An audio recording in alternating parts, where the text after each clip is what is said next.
میں وزیر اعظم پاکستان شہباز شریف کی بات کر رہی ہوں، جو 20 جنوری کو ڈیووس پہنچے تو انہوں نے اپنی ایکس پوسٹ پر ورلڈ اکنامک فورم میں آنے کا مقصد بتاتے ہوئے کہا کہ میں اس فورم میں عالمی تجارتی اور سرکاری شراکت داروں کے ساتھ پاکستان کی شمولیت کو آگے بڑھانے کے لیے آیا ہوں۔ لیکن وہاں جو چیز باہر نکلی وہ غزہ امن بورڈ میں شمولیت تھی، جس پر اسمبلی یا کابینہ میں آپ نے دیکھا کہ کوئی بحث ہی نہیں ہوئی۔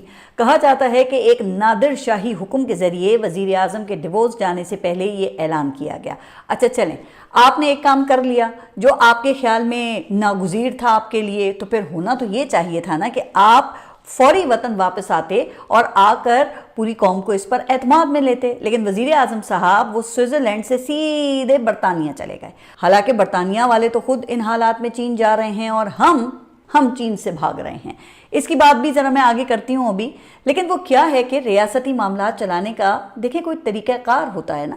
پاکستان کوئی قبیلہ تو ہے نہیں کہ جس کا فیصلہ کوئی بھی ٹرائبل چیف کر لے اور پھر توقع کی جائے کہ اس پہ کوئی سوالات بھی نہ پوچھے۔ ارے بھائی، یہ 25 کروڑ لوگوں کا ملک ہے جن کے کچھ ظاہر ہے کہ جذبات اور احساسات بھی ہوتے ہیں۔ اب آپ دیکھیں کہ یہ 2 دن تک لگاتار پارلیمنٹ میں حکومت سے اس ڈیل پر سوالات ہوتے رہے، لیکن گزشتہ روز جب پارلیمنٹ کے مشترکہ اجلاس میں اس مسئلے پر اظہار خیال ہو رہا تھا تو اسے یہ جو چینل ہے پی ٹی وی پارلیمنٹ، اس پر بھی نہیں دکھایا گیا، جبکہ جو حکومتی اراکین تھے وہ تو زیادہ تر خاموشی نظر آئے۔ کسی نے اس فیصلے کا دفاع کرنے کی کوئی شعوری کوشش بھی تو نہیں کی نا، چونکہ کسی کے پاس کوئی تسلی بخش جواب جو نہیں تھا۔ اچھا، اب مجھے نہیں معلوم کہ وہ جواب دینا نہیں چاہتے تھے یا انہیں اس بارے میں کچھ معلوم نہیں تھا، یا ہو سکتا ہے نا کہ اس بھاری فیصلے کی سیاسی اونرشپ لینے میں مشکل ہو، چونکہ جس ایک آدھ حکومتی رکن نے غزہ امن بورڈ کا دفاع کرنے کی کوشش بھی کی تو اس میں دلیل سے زیادہ منافقت نظر آئی۔ اب میں کسی خاص شخص کو یہاں پہ منافق نہیں کہہ رہی ہوں، میں اس رویے اور دلیل کی بات کر رہی ہوں جس کا مظاہرہ حکومت کی جانب سے کیا گیا ہے۔ اب غزہ امن بورڈ میں شمولیت کا دفاع کرتے ہوئے جو بھی دلیلیں پیش کی گئی ہیں وہ ظاہر ہے آپ سب کے سامنے ہی ہے نا۔ اب وہ وزیر منصوبہ بندی ہیں احسن اقبال، آپ ذرا انہی کو سن لیجئے۔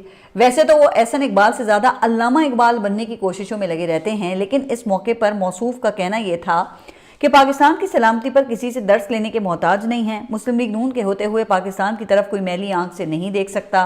آرام دہ ایوانوں میں تقاریر کرنا آسان ہے، لیکن جس عمل پر فلسطین میں جشن ہے اس پر خواہ مخواہ یہاں تنقید ہو رہی ہے۔ مسلم لیگ پاکستان کی ماں ہے۔ اب یہ باقی باتوں کی جو حقیقت ہے وہ تو میں 1 بائی 1 ابھی بتاتی ہوں آپ کو، لیکن مجھے یہ سمجھ نہیں آ رہی ہے کہ یہ ماں کہلوانے کا ٹرینڈ یہ کہاں سے آ گیا ہے بھائی۔ وزیر اعلیٰ پنجاب کو دیکھیں تو وہ پنجاب کی ماں خود کو کہلوانا پسند کرتی ہیں، اور اب وفاقی وزیر نے تو اپنی جماعت کو ملک کی ماں قرار دے دیا ہے۔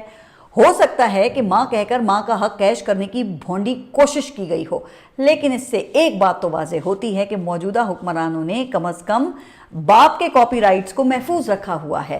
ظاہر ہے پھر کفالت کا سارا بوجھ جو بیچارے باپ نے اٹھایا ہوا ہے۔